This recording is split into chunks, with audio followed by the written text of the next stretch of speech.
आणि रात्री अपरात्री करावायची सगळी कामं दिवसभरातच आवरून घेता येतील या भावनेला सुकवलेला माझा बाप मी भल्या पहाटे शेतात जाताना पाहिला आणि मग मला विचाराला स्वातंत्र्याला 75 वर्ष पूर्ण होऊन सुद्धा आजही सर्वसामान्य शेतकऱ्यांना अखंडित वीज पुरवठ्यासाठी स्वातंत्र्य दिनाची वाट पाहावी लागत असेल तर आज खरोखरच आज आमचा शेतकरी धोक्यात येतोय आणि जर शेतकरी धोक्यात येत असेल तर त्या शेतकऱ्याची शेती धोक्यात येते आणि जर शेती धोक्यात येत असेल तर कुठेतरी आमचा कृषी प्रधान भारत देश धोक्यात आल्याशिवाय राहणार नाही हे मात्र कोणाच्या डोक्यामध्ये रुजताना आपल्याला पाहायला मिळत नाही म्हणून तोच विषय मांडण्यासाठी आपल्या समोर उभा आहे. नमस्कार, मी कोड क्रमांक 104 विषय मांडतोय शेती धोक्यात कोणाच्या डोक्यात. सुवर्ण रौप्य माणिक्य वसनेर विपुरिता सुवर्ण रौप्य माणिक्य वसनेर विपुरिता तथापि प्राप्ते देव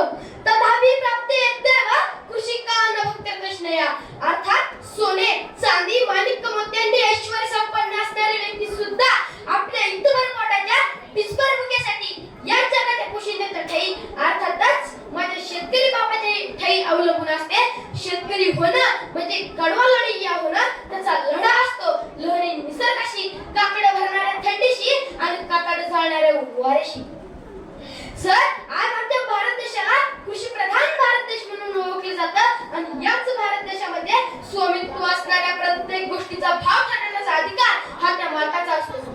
परंतु या मातीशी एकनिष्ठ असणाऱ्या इमाने हिंदुवारे पाठीला कोंड जाईपर्यंत राबणाऱ्या माझ्या शेतकरी बापाची मेथीची जुडी सुद्धा त्याने ठरवलेल्या भावाला विकली जात नाही. म्हणजे आज खऱ्या अर्थानं शेतकरी राजा स्वतःचा उदरनिर्वाह करतो या भारत देशाचा उदरनिर्वाह करतो.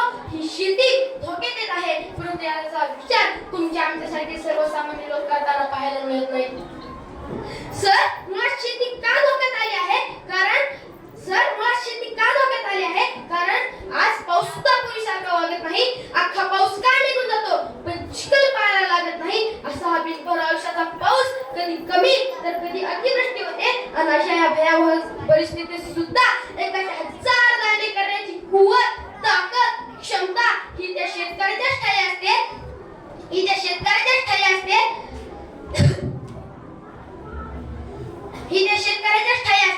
परंतु सर दुर्दैव आमचं ज्याच्या जीवावरती शेतकरी एकाच्या 1000 दाणे करतो त्या शेतीचा त्या कृषी प्रधान माझ्या मातीचा विचार आज तुमच्या आमच्याकडे केलेला पाहायला मिळत नाही. सर मुळात शेती का धोक्यात आली आहे कारण आमच्या समाज व्यवस्थेनं खऱ्या अर्थानं शेतकऱ्यांना धोक्यात आणलं आहे म्हणून आज आमची शेती धोक्यात आली आहे. सर या समाज व्यवस्थेत वावरत असताना साधा सर्दी खोकला लागला म्हणून मोठ्या दवाखान्यात जातात. डॉक्टर म्हणतील तेवढे पैसे त्यांना देतात. डॉक्टरांनी दिलेली गोळ्या औषधे ही मात्र समाज व्यवस्थेतील लोकांना कडू लागत नाहीत परंतु माझ्या बापानं शेतात पिकवलेला कांदा मात्र याच समाज व्यवस्थेतील लोकांना कडू लागतो. पेट्रोल डिझेलचे भाव किती वाढले तरी शब्द नसतो परंतु आम्हाला भाजीपाला मात्र स्वस्त पाहिजे. आज जर शेती टिकवायची असेल तर शेतकरी टिकला पाहिजे. जर शेती टिकेल तरच आमचा भारत देश टिकेल. याच वास्तववादी विचाराचा विचार आज मला वाटतं कुठेतरी करणं गरजेचं आहे. सर शेतकरी म्हणजे आशेच्या पटरीवरती निराशेचा धूर सोडत जाणाऱ्या आगगाडीतील प्रवाशांसारखं आहे.